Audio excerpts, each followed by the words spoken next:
Beritakanlah firman, siap sedialah baik atau tidak baik waktunya. Shalom, puji Tuhan, berkat Tuhan. Kita ada lagi pada perenungan firman Allah di hari ini. Nas firman Allah yang menjadi renungan kita bersama di hari ini, saya ambil dari Kolose pasal 2 pada ayatnya yang ke-7. Firman-Nya berkata demikian, hendaklah kamu berakar di dalam Dia dan dibangun di atas Dia. Hendaklah kamu bertambah teguh dalam iman yang telah diajarkan kepadamu, dan hendaklah hatimu melimpah dengan syukur. Demikian sabda firman-Nya hari ini yang mengajar kita, menasihati kita bertambah teguh dalam iman. Sebagai umat, sebagai orang percaya, kita bertanggung jawab supaya iman kita terus di-upgrade, supaya iman kita terus bertambah teguh dalam pengiringan kita kepada Kristus, sehingga pada waktunya, pada saatnya, iman kita tidak akan pernah goyah dan tergoyahkan oleh apapun dan oleh siapapun. Sehingga sekali kita beriman kepada Kristus, seterusnya dan selamanya kita tetap beriman kepada Kristus. Tetapi juga bertambah teguh dalam iman, sehingga kita juga sebagai umat tidak mudah putus asa, tidak mudah kecewa dan frustasi dalam menjalani lika-liku kehidupan, menghadapi pahit getirnya kehidupan, menghadapi berbagai musim dalam hidup kita. Iman kita tetap kokoh, iman kita tetap teguh kepada Tuhan. Itulah yang dikatakan oleh Paulus kepada jemaat yang ada di Kolose dalam ayatnya yang ke-7 bagian B. Hendaklah kamu bertambah teguh dalam iman yang telah diajarkan kepadamu. Hendaklah kamu bertambah teguh dalam iman. Jadi itu berarti bahwa sebagai umat kita terus belajar dan berusaha supaya kita bertambah teguh dalam iman. Nah, supaya kita terus bertambah teguh dalam iman, maka ada dua hal penting yang harus kita buat. Yang pertama, kita harus terus mentaati firman. Artinya bahwa firman itu bukan hanya kita tahu, kita berakar dalam firman, tetapi bagaimana kita mentaati firman, bagaimana kita menerapkan firman, bagaimana kita menghidupi firman, bagaimana kita menjadikan firman itu sebagai pedoman dalam perjalanan kehidupan kita. Karena saya percaya hanya dengan mentaati firmanlah kita akan bertambah teguh dalam iman. Tidak mungkin kita bertambah teguh dalam iman kalau kita tidak mentaati firman-Nya. Makanya dalam khotbah Yesus di atas bukit, Yesus memberikan dua dasar kehidupan.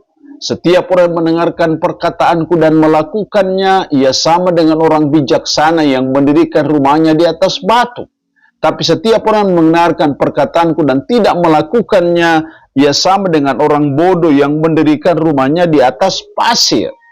Jadi fondasi kekuatan, keteguhan iman kita sangat dipengaruhi dan ditentukan oleh fondasi kita.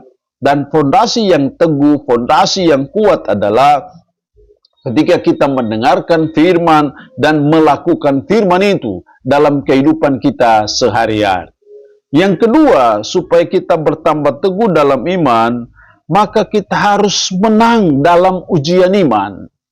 Seringkali Tuhan mengizinkan berbagai hal dalam hidup kita dengan tujuan untuk meningkatkan iman kita. Dia mengizinkan kita mengalami apa yang namanya ujian iman. Ayub mengalami ujian iman, Yusuf pernah mengalami ujian iman, Abraham pernah mengalami ujian iman. Dan itulah cara Tuhan untuk membuat iman kita semakin teguh dengan ujian-ujian iman itu. Jadi seringkali ada kesulitan hidup, ada tantangan, ada penderitaan yang Tuhan izinkan terjadi dalam hidup kita. Untuk apa? Untuk menguji iman kita. Sehingga ketika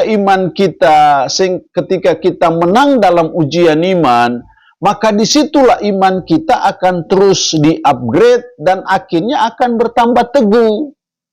Jadi mari kita sebagai umat terus belajar dan berusaha untuk kita selalu menang menghadapi ujian iman. Jadi ketika kita menghadapi kesulitan, kita harus melihat ini sebagai ujian iman. Kalau itu ujian iman berarti bahwa Allah punya rencana dalam hidup kita. Salah satunya adalah untuk meningkatkan iman kita. Seorang anak SD ke SMP harus mengikuti ujian. SMP ke SMA harus mengikuti ujian. Dan itu pun harus lulus. Kita lulus dalam ujian iman. Kita menang dalam ujian iman. Ketika kita menghadapi kesulitan, kita tidak putus asa. Kita biasa. Malah justru kita bersyukur. Karena kita percaya bahwa di balik kesulitan itu Tuhan punya maksud. Kita bersyukur karena di balik penderitaan yang kita alami, Allah turut bekerja dalam segala sesuatu untuk mendatangkan kebaikan. Ketika kita menghadapi ujian iman dengan cara seperti ini yang tidak putus asa, tidak kecewa, tidak frustasi, justru malah bersyukur, maka itu namanya kita menang terhadap ujian iman.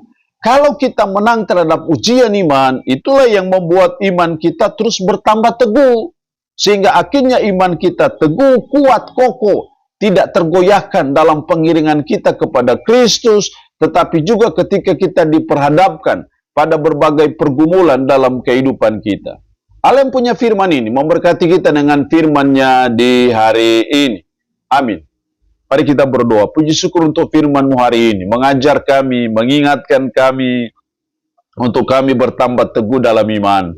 Tolong kami supaya kami terus bertambah teguh dalam iman. Karena itu mampukan kami untuk kami terus melakukan firman dalam hidup kami sehari-hari. Dan kami terus menang dalam ujian iman. Roh-Mu yang kudus tanamkan dan meteraikan firman dalam hati dan pikiran kami. Dan sanggupkanlah kami untuk bisa memperlakukannya dalam hidup kami sehari-hari. Berkat Tuhan bagi umat-Mu yang mendengarkannya, yang sakit dalam nama Yesus. Tuhan lawat, Tuhan jamah, dan Tuhan sembuhkan. Terpujilah nama-Mu, dalam nama Tuhan Yesus Kristus kami berdoa. Amin. Shalom. Tuhan berkati kita dengan firman-Nya di hari ini.